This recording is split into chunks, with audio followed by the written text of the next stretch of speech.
Incident number 1. On December 21, 2013, in Minnesota, USA, a 34-year-old man named Evan Carrow was preparing his home for Christmas when a strange rattling in his attic caught his attention. Evan, thinking it was just a frozen pipe, climbed the attic ladder while calling his wife, unaware that the sound was something far more dangerous. The moment he entered the attic, he smelled a sharp chemical odor coming from an old electric heater that had been malfunctioning for weeks. Unknown to Evan, the heater had begun melting the nearby plastic storage boxes, releasing thick, toxic smoke into the cramped space.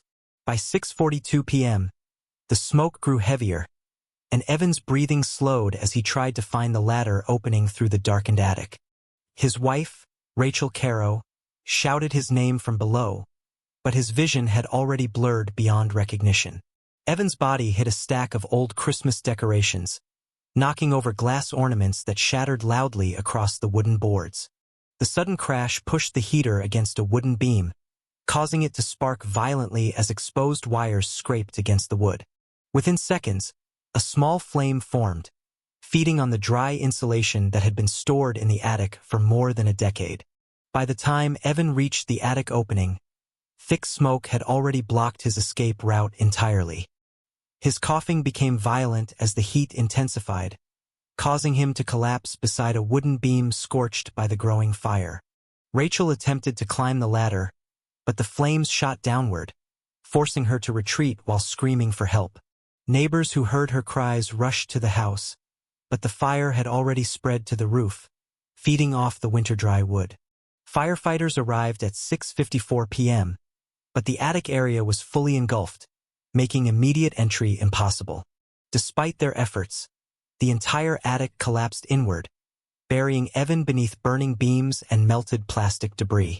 It took nearly 40 minutes before the fire was controlled enough for rescuers to enter the remains of the house.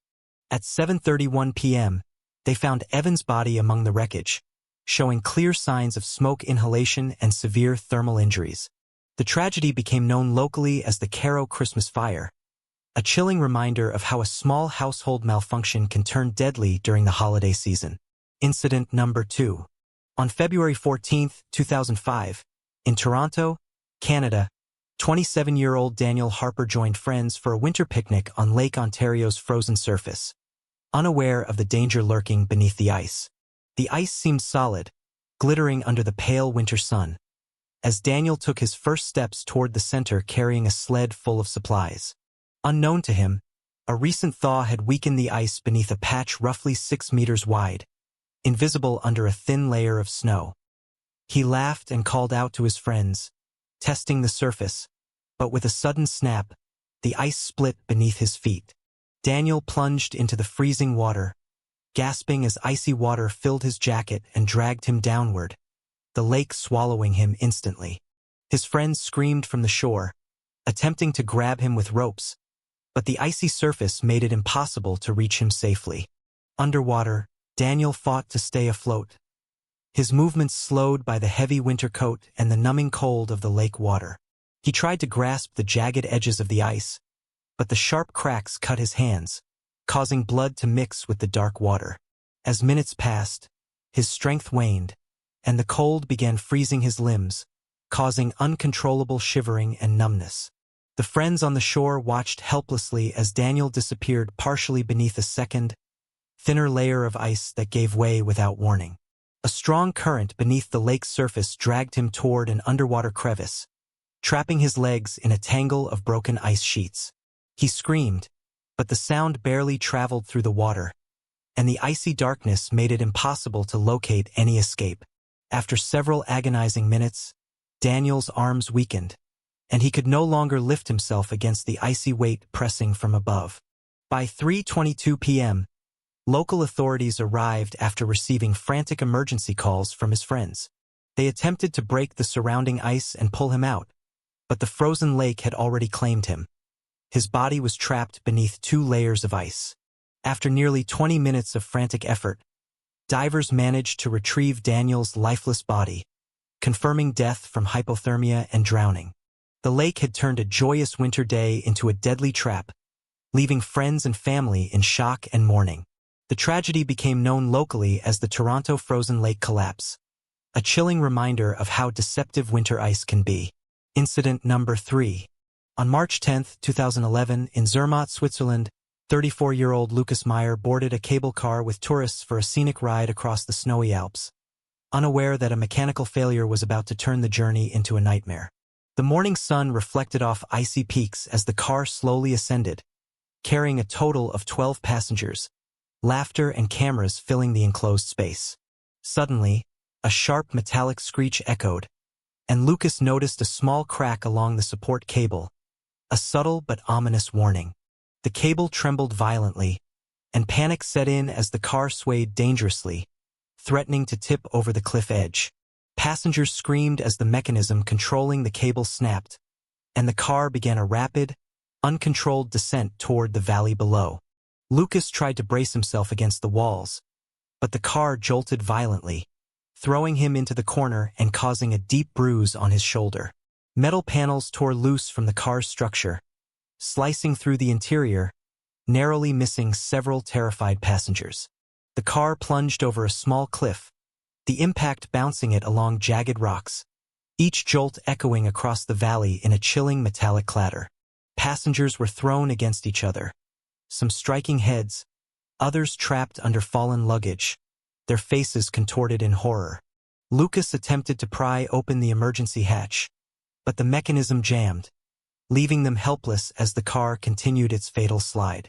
Moments later, the cable car hit a protruding rock, tearing the bottom open and sending passengers tumbling onto the snow-covered slope. Lucas struck the slope first, tumbling uncontrollably and colliding with another passenger, causing multiple broken bones. The remaining passengers slid uncontrollably, some stopping against trees, others disappearing under piles of snow and debris.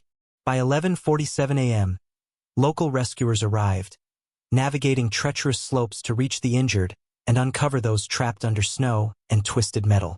Lucas and 5 other passengers were airlifted to a hospital in Zermatt, suffering from fractures, hypothermia, and severe lacerations. 2 passengers, tragically, did not survive the fall, their bodies pinned beneath the wreckage, a haunting reminder of the Alps' dangers. The Alpine cable car collapse shocked Switzerland and the international community, highlighting the deadly potential of mechanical failures in extreme environments. The incident became known as the Zermatt Alpine cable car collapse, and Lucas Meyer's survival story was told as both terrifying and miraculous. Incident number 4.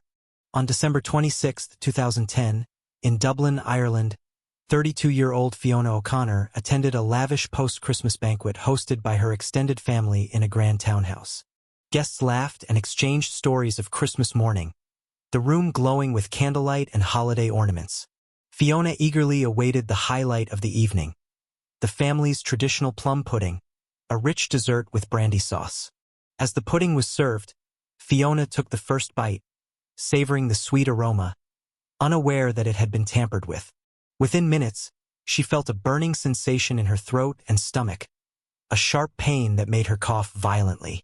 Her siblings noticed and rushed to her side as her face turned pale, lips bluish, and her body trembled uncontrollably. The family physician was called immediately, arriving to find Fiona vomiting violently, the room thick with smoke like steam from her distress. Her condition deteriorated rapidly. Her pulse weakened, and internal bleeding began, turning the festive evening into chaos and terror. By 7:45 p.m., paramedics arrived, but Fiona's struggle was too intense. Her small frame convulsed in her mother's arms before she succumbed. Autopsy later revealed the dessert had been laced with a lethal dose of cyanide, nearly 15 times the fatal amount for an adult. 12 other family members were hospitalized with severe poisoning symptoms, but they survived after intensive care. Police investigation determined the poison had been added after cooking, possibly by someone with access to the kitchen during preparation. Despite exhaustive inquiries, the identity of the person who poisoned the dessert remained unknown, leaving the family in fear and grief. The once joyous townhouse became a grim memorial, the empty pudding plate a haunting reminder of what had occurred. The incident shocked Ireland, and news outlets reported it as one of the most chilling post-holiday tragedies of the decade. Fiona's story became a cautionary tale, warning families to remain vigilant even during the most festive celebrations. Every December 26th, relatives lit candles in her memory, a quiet tribute to a holiday that ended in unimaginable loss. The tragedy was forever remembered as the poisoned holiday banquet, a dark reminder that joy can quickly turn to horror. Incident number 5. On January 14, 2015, in Banff, Canada, 28-year-old Michael Thompson joined a group of hikers for a winter trek across the snow-covered Rockies. The morning was calm, with sunlight reflecting off icy peaks, and the hikers chatting about their plans for the evening. As they ascended a narrow ridge, Michael noticed fresh cracks forming in the snow, faint lines running down the slope like sinister veins. A sudden rumble echoed through the valley, and the hikers froze as the snow beneath them shifted ominously. Before anyone could react, a massive wall of snow broke loose above them, roaring down the mountainside with deadly force. Michael tried to run sideways, but the avalanche moved faster than any human speed, engulfing the trail in white chaos. The hikers were tossed into the air, tumbling over rocks and ice, bodies colliding in a grotesque ballet of panic and terror. Michael landed near a jagged pine tree, the impact crushing his side and leaving him immobilized beneath layers of snow. His cries for help were muffled by the roar of sliding snow, the world reduced to a deafening, white blur of ice and powder. Nearby hikers tried to dig out themselves, but shifting snow buried them up to their chests, making rescue nearly impossible. As minutes passed, Michael's breathing grew shallow, each attempt for air met with icy resistance pressing down on his chest. By 2:15 p.m., local rescue teams arrived with snowplows and shovels, navigating treacherous slopes to reach trapped hikers. Michael and 3 others were extracted alive, though frostbitten, with fractured limbs and hypothermia setting in. Tragically, 2 hikers who were further down the slope could not be found, lost beneath the massive white tide. The blizzard avalanche tragedy made headlines worldwide, a stark reminder of nature's sudden and deadly power. Michael's survival was hailed as miraculous, though the memory of being engulfed by the avalanche haunted him for years. Families and hikers in Canada reflected on the tragedy, emphasizing safety precautions in extreme winter environments. The incident remains a chilling story of a holiday adventure turned nightmare, forever remembered as the Blizzard Avalanche Tragedy. Incident number 6.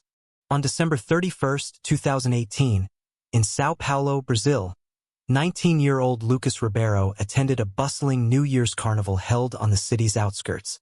The night was alive with music, laughter, and bright flashing lights, as families and friends celebrated the approaching new year. Lucas, eager to try the carnival's famous Ferris wheel, joined a long line with other teenagers, anticipation in every step.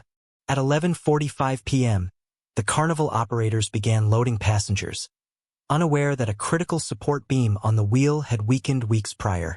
As Lucas reached the top of the wheel, a loud metallic groan echoed through the carnival, causing his gondola to sway violently. The crowd below gasped, some pointing, as the top portion of the Ferris wheel suddenly buckled under the weight and tension. Lucas and 3 other passengers were thrown into the night sky, limbs flailing as they descended toward the hard ground. One gondola landed on the asphalt, splintering violently and crushing anyone trapped inside, leaving a chaotic scene of panic. Lucas was thrown several meters away, his body colliding with a metal fence that tore through his clothes and caused fatal injuries.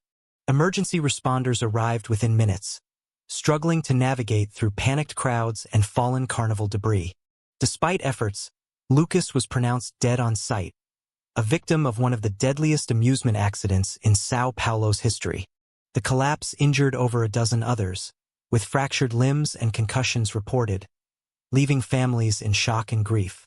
Investigations revealed maintenance records were falsified, and the Ferris wheel had been operating despite structural concerns. The city banned all similar rides until rigorous safety inspections were implemented, but the tragedy left a permanent scar. Lucas' parents visited the site weeks later, lighting candles at the scene, mourning the young life lost so suddenly. The story of Lucas Ribeiro became a grim reminder of how joy and celebration can abruptly turn to tragedy. Each New Year's Eve, locals pause for a moment of silence, remembering the victims of the midnight Carnival collapse.